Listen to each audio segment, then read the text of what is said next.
जी अस्सलाम वालेकुम नाज़रीन, breaking news with Aun Shirazi की एक और अहम एपिसोड के साथ मैं आपका होस्ट सैयद ओन शिराजी हाजिर खिदमत। आज जिस मामले पे हम बात करने जा रहे हैं बड़ा इंपॉर्टेंट है और वो है अपोजिशन बमुकाबला हुकूमत बमुकाबला अब किसी हद तक इस्टेब्लिशमेंट बनता जा रहा है। यानी अब अपोजिशन की जमातें जो हैं डायरेक्टली तौर पे जो है वो फ़ौज को इन तमाम मामलात में इन्वॉल्व कर रही हैं। और गुज़िश्ता रोज़ जो एक बयान आया मौलाना अताउर रहमान की जानिब से, और उन्होंने कहा कि जी हम एहतजाज करेंगे कोर कमांडर पेशावर के घर के सामने। तो ये एक ऐसा बयान था जो मतलब एक दहला देने वाला था। और इस बयान के बाद पाकिस्तानी सियासत में काफ़ी अंदरूनी तब्दीलियाँ नज़र आई हैं। उसके अलावा मौलाना फजल रहमान के एक बयान आया जिसमें उन्होंने कहा कि जो कुछ अमेरिका के साथ अफ़गानिस्तान में हुआ हम आपके साथ वो करेंगे। आपसे मुराद आप भी समझ रहे वो किसका नाम ले रहे थे और हम भी समझ रहे हैं कि आपसे मुराद उनकी क्या आप थी। तो उसके बाद आज एक और डेवलपमेंट हुई। पहले मौलाना फजल रहमान को 1 तारीख को ये कहा गया था कि जुमरात वाले दिन मौलाना साहब पेश होंगे, लेकिन आज नैब पेशावर ने ये कहा कि जी हमने तो मौलाना साहब को बुलाया ही नहीं और हम अभी तक कोई किसी किस्म का कोई नोटिस मौलाना साहब को नहीं गया। तो जो सियासी और समाजी और हल्के और इन चीज़ों पे नज़र रखने वाले जो तजियाकार हैं उनका ये कहना है कि मौलाना साहब की वो धमकी कि फिर मौलाना साहब अकेले नहीं आएंगे बल्कि उनके साथ लाखों लोग होंगे जो नैब के ऑफिस आएंगे और उसके अलावा कोर कमांडर पेशावर के घर के सामने एहतजाज होगा। तो कब तक ये कितना एहतजाज होगा, कब तक वहाँ पे लोग रहेंगे, ये वो चीज़ थी जिसने किसी हद तक नैब को पीछे हटने पे मजबूर किया। और आज इस खबर के बाद जब ये खबर सामने आई कि जनाब आली मौलाना फजल रहमान को तो नैब पेशावर ने तलब ही नहीं किया, तो फिर हमने देखा आधे घंटे के अंदर अंदर एक इस्लामाबाद से यहीं से एक प्रेस रिलीज़ आती है और उस प्रेस रिलीज़ में ये कहा जाता है कि जनाब आली मौलाना फजल रहमान को तलब कभी किया ही नहीं गया था। और साथ ये कहा जाता है कि मौलाना साहब को बुलाया जाएगा, उनसे मतलब वो नहीं कहा गया कि उनको तलब किया जाए बल्कि उनका मौक़िफ़, यानी मौक़िफ़ मालूम करने में और तलब करने में बड़ा फ़र्क होता है। और जनाब आली नैब का जो एक प्रेस रिलीज़ आई उसमें कहा गया मौलाना साहब का मौक़िफ़ मालूम किया जाएगा। तो इसका मतलब ये है कि शायद ये फ़ैसला किया गया हुकूमती सतह पे और नैब की सतह पे और मुक़्तदार हल्कों की जानिब से भी कि मौलाना की जो टोन है और मौलाना जिस अंदाज़ में बात कर रहे हैं, और सिर्फ ये नहीं है कि वो सिर्फ धमका रहे हैं, मालूम है कि मौलाना के पास स्ट्रीट पावर है और मौलाना ने स्ट्रीट पावर जो है वो शो करवाई है इस्लामाबाद में। जब वो बिल्कुल कराची कंपनी से अगली तरफ आए तो मेन जो कश्मीर हाईवे था उस पे वो आके बैठ गए थे। और फिर अब्दुल गफूर हैदरी की जानिब से एक प्रोग्राम में ये कहना कि जनाब हमारे से आर्मी चीफ ने मुलाकात की थी और मौलाना साहब को ये कहा था कि आप ये ना करें जो है एहतजाज वेहतजाज। तो ये भी बड़ी अहम चीज़ें हैं और उन्होंने कहा कि आगे आने वाले दिनों में और ख़बरें भी हम आपको बताएंगे किसकी मुलाकात किससे हुई। तो जिसके बाद अब यूँ लग रहा है कि थोड़ी सी स्ट्रेटजी हुकूमत की जानिब से और इदारों की जानिब से भी चेंज होती हुई नज़र आ रही है। अब चलते हैं थोड़ा सा आपको मुस्लिम लीग नून का बता दें।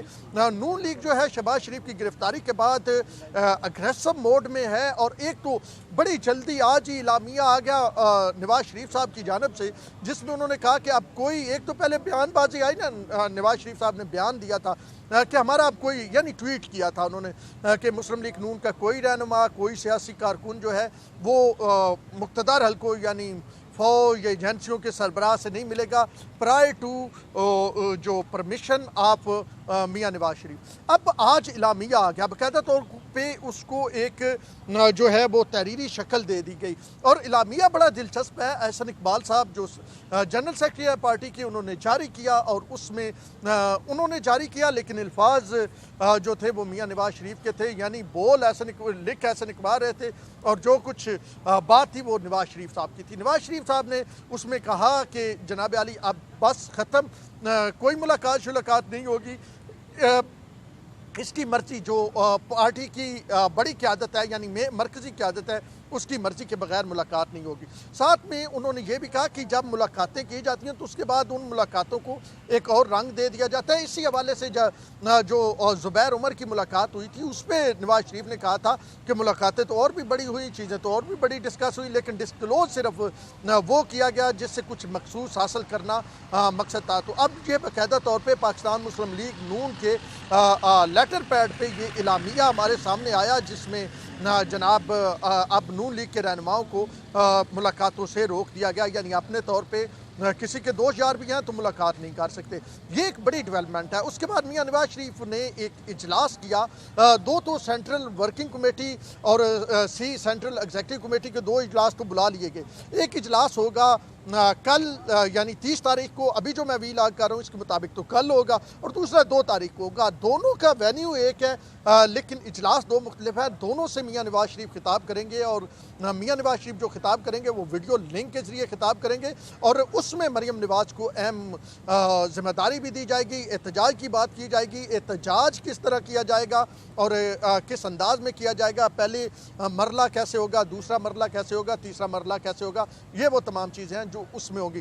तो मुस्लिम लीग नून सख्त स्टांस लिए हुए है। अभी इस वक्त एक और अहम इजलास हुआ और वो इजलास था PDM का, पाकिस्तान डेमोक्रेटिक मूवमेंट यानी APC के बाद जो बनी फैसले के बाद, यानी जैसे आपको बताएं कि ARD किसी दौर में बनी थी, इसी तरह का या ये कह लें कि किसी दौर में COD चार्टर्ड ऑफ डेमोक्रेसी पे सिग्नेचर किए गए थे नवाज शरीफ और बेनज़ीर भुट्टो की जानिब से, तो उसका भी अहम इजलास हुआ और उसमें काफ़ी फैसले किए गए। अगर फैसलों की बात करें तो एक अहम फैसला कि जी गिलगित बल्तिस्तान के इलेक्शन में जो हुकूमत है और मुक़्तदार हल्के हैं वो साइड लाइन कर रहे हैं जनाब अपोजिशन को, ये बात की गई। और उसके साथ साथ एक और अहम बात जो की गई वो थी शहबाज शरीफ की गिरफ्तारी और फिर 2 लोगों की जो है एक शाहिद खाकान अब्बासी को 1 तारीख को बुलाया जाता है और इससे पहले तो ये भी एजेंडे में था मौलाना फजल रहमान को बुलाना, लेकिन जब ये इजलास होने वाला था उससे कुछ देर पहले ये खबर आ गई कि जी मौलाना फजल रहमान को तो नहीं बुलाया जा रहा। तो शाहिद खाकान अब्बासी भी यहाँ पे मौजूद, एयाज सादिक और ख्वाजा साद रफ़ीक और मुस्लिम लीग नून की मरकज़ी क़यादत यहाँ पे मौजूद। जो अगर आपके ज़हन में एक सवाल जाएगा कि यहाँ पे बिलावल भुट्टो क्यों नहीं गए उस इजलास में जनाब आसिफ अली जरदारी क्यों नहीं थे, मौलाना फजल रहमान क्यों नहीं थे, महमूद खान अचकज़ई क्यों नहीं थे या अख्तर मेंगल क्यों नहीं थे, तो वो इजलास जो तलब किया गया वो हंगामी तौर पे इजलास था शहबाज शरीफ की गिरफ्तारी के बाद। तो जो लोग मौजूद थे इस्लामाबाद में उन्होंने उस इजलास में शिरकत की और आपको पता है कि बिलावल दुबई में है, आसिफ जरदारी भी इस्लामाबाद में नहीं थे, साथ में अख्तर मेंगल भी नहीं थे, मरियम नवाज लाहौर में थी, तो इसलिए उस इजलास में वो लोग शिरकत नहीं कर सके। अब अगर देखें तो अपोजिशन गियर अप होती जा रही है, ना सिर्फ अपोजिशन गियर अप होती जा रही है बल्कि एक पेज पे भी आती जा रही है। ख़ास करके गिलगित बल्तिस्तान के इलेक्शन के हवाले से गुज़िश्ता रोज़ बड़ा सख्त किस्म के अपोजिशन के बयानात आए और ये कहा गया कि वो जो कोरोना की वजह से इलेक्शन लेट नहीं करवाए गए थे बल्कि उसके पीछे एक मकसद था और मकसद था कि प्री पोल रिगिंग करना मकसद था।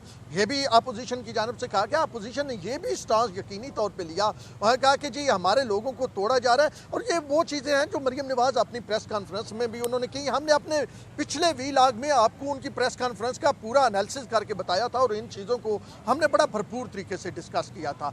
अब दूसरी जानब अगर हुकूमत की बात करें तो हुकूमत किसी हद तक अब आहिस्ता आहिस्ता जो लग रहा है कि डिफेंसिव मोड में जाती हुई नज़र आ रही है। अब देखेंगे एक जनाब शेख रशीद साहब वज़ीर हैं, इमरान खान के ओपनिंग बैट्समैन, और वो कहते थे पहले वो शीन लीग कहते थे शहबाज शरीफ को और हमेशा कहते थे कि शहबाज शरीफ की और मेरी एक ही पार्टी है। अब उन्होंने कल परसों से कहना शुरू कर दिया मैं शहबाज शरीफ का नहीं कहता था, मैं तो शाहिद खाकान का कहता था। मुस्लिम लीग शीन से मुराद शाहिद खाकान है। आज अगर बात करें नुसरत जावेद बड़े सीनियर साहब हैं, उन्होंने अपने कॉलम में एक बड़ी मज़ेदार बात लिखी है। मैं क्या चलते चलते आपको उसका भी रेफरेंस दे दूँ ताकि आपको अपोजिशन, हुकूमत, एहतजाज, ये सारी कहानियाँ जो है समझ आ जाए।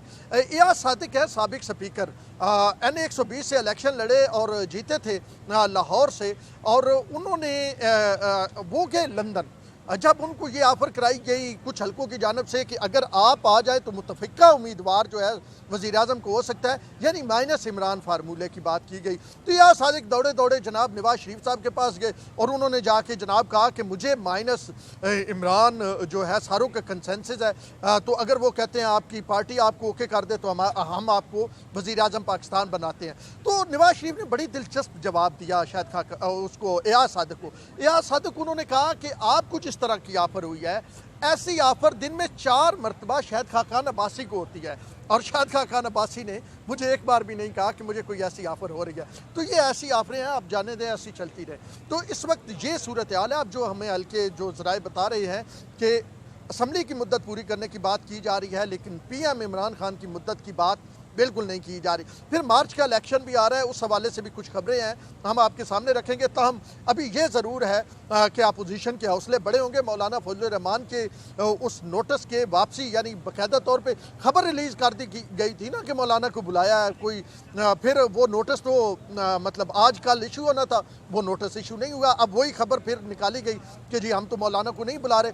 फिर एक वो जनाब क्या डिप्लोमेटिक किस्म की एक प्रेस रिलीज़ और आ जाती है जिसमें कहा गया कि जी उनको उनसे क्या जी वो पहले मैं आपको बता चुका हूँ ना कि जी मौक़िफ़ लिया जाएगा, यानी मौलाना से सवाल नहीं किया जाएगा, मौक़िफ़ लिया जाएगा। मौक़िफ़ तो हम एज ए जर्नलिस्ट जब किसी के ख़िलाफ़ स्टोरी करते हैं या किसी के हवाले से किसी के भी स्टोरी, तो हम उसको कॉल करते हैं, हम कहते हैं जी मौक़िफ़ देने वाला गिल्टी नहीं होता है। तो आप तो लोगों को उनके ख़िलाफ़ शुरू करते हैं जनाब, कोई किसी किस्म की भी इंक्वायरी तो उनको पकड़ लेते हैं, कोई अभी शुरू के मामलों में ही पकड़ लेते हैं। यही तो अदालत ने कहा था कि नैब जो है वो इब्तदा में ही पकड़ लेती है। बहरहाल ये बता दूं कि अब अपोजिशन के हौसले लम्हा बलम्हा जो है वो बुलंद होते जा रहे हैं, और दूसरी जानब हुकूमत और मुक़्तदार हल्के वक्त के साथ वो प्रेशर में आते जा रहे हैं नीचे की तरफ। तो दूसरी जानब मौलाना फजलुर रहमान की जो एक एग्रेसिव किस्म की पॉलिटिक्स है, उसने यकीनी तौर पे जो है वो अपोजिशन के हौसले बुलंद किया। और अगली बात जाते जाते बता दूं, हमारे ज़रा ये बता रहे हैं कि PDM यानी पाकिस्तान डेमोक्रेटिक मूवमेंट जो शुरू की गई है, इसकी सरबराही जो है वो भी मौलाना फजलुर रहमान को दी जाएगी। अब तक के लिए इतना ही। अपने होस्ट सैयद अउन शिराजी को ब्रेकिंग न्यूज़ विद अउन शिराजी की टीम के साथ दीजिए इजाज़त। अल्लाह ने के बाद।